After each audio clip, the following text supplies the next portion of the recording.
ಪರಮಪೂಜ್ಯ ಬಸವಮೂರ್ತಿ ಮಾದರ ಚೆನ್ನಯ್ಯ ಮಹಾಸ್ವಾಮಿಗಳ ಜನ್ಮದಿನಾಚರಣೆ ಕಲಬುರಗಿ ನಗರದ ಶ್ರೀಯಾನ್ ಕಿವುಡ ಮತ್ತು ಮೂಕ ಮಕ್ಕಳ ಶಾಲೆಯಲ್ಲಿ ಶಿವಶರಣ ಮಾದರ ಚೆನ್ನಯ್ಯ ಜನಜಾಗೃತಿ ವೇದಿಕೆ ಸಂಸ್ಥಾಪಕ ರಾಜ್ಯಾಧ್ಯಕ್ಷ ಬಸವರಾಜ ಕಾಳಗಿ ಅವರ ನೇತೃತ್ವದಲ್ಲಿ ಕೇಕ್ ಹಾಗೂ ಅನ್ನ ಸಂತರ್ಪಣೆ ಕಾರ್ಯಕ್ರಮ ಮತ್ತು ಶ್ರೀಯಾನ್ ಕಿವುಡ ಮತ್ತು ಮೂಕ ಮಕ್ಕಳಿಗೆ ಕ್ರೀಡಾ ಸಾಮಗ್ರಿಗಳನ್ನು ವಿತರಣೆ ಮಾಡುವುದರ ಮೂಲಕ ಪರಮಪೂಜ್ಯ ಬಸವಮೂರ್ತಿ ಮಾದರ ಚೆನ್ನಯ್ಯ ಮಹಾಸ್ವಾಮಿಗಳ ಜನ್ಮದಿನಾಚರಣೆಯನ್ನ ಅತಿ ಸರಳವಾಗಿ ಆಚರಣೆ ಮಾಡಲಾಯಿತು. ಪರಮಪೂಜ್ಯ ಬಸವಮೂರ್ತಿ ಮಾದರ ಚೆನ್ನಯ್ಯ ಮಹಾಸ್ವಾಮಿಗಳ ಜನ್ಮದಿನಾಚರಣೆಗೆ ಆಗಮಿಸಿದ ಗಣ್ಯಾತಿ ಗಣ್ಯರಿಗೆ ವಿಶೇಷವಾಗಿ ಸನ್ಮಾನಿಸಿ ಗೌರವಿಸಲಾಯಿತು.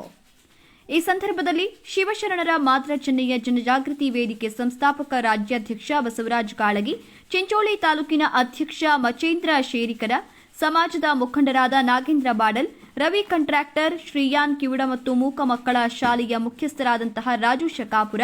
ಶ್ರೀನಿವಾಸ ಹರಸೂರಕರ್ ಮತ್ತು ಶಾಲೆಯ ಸಿಬ್ಬಂದಿ ವರ್ಗದ ಶಿಕ್ಷಕರು ಸೇರಿದಂತೆ ಅನೇಕ ಜನರು ಉಪಸ್ಥಿತರಿದ್ದರು.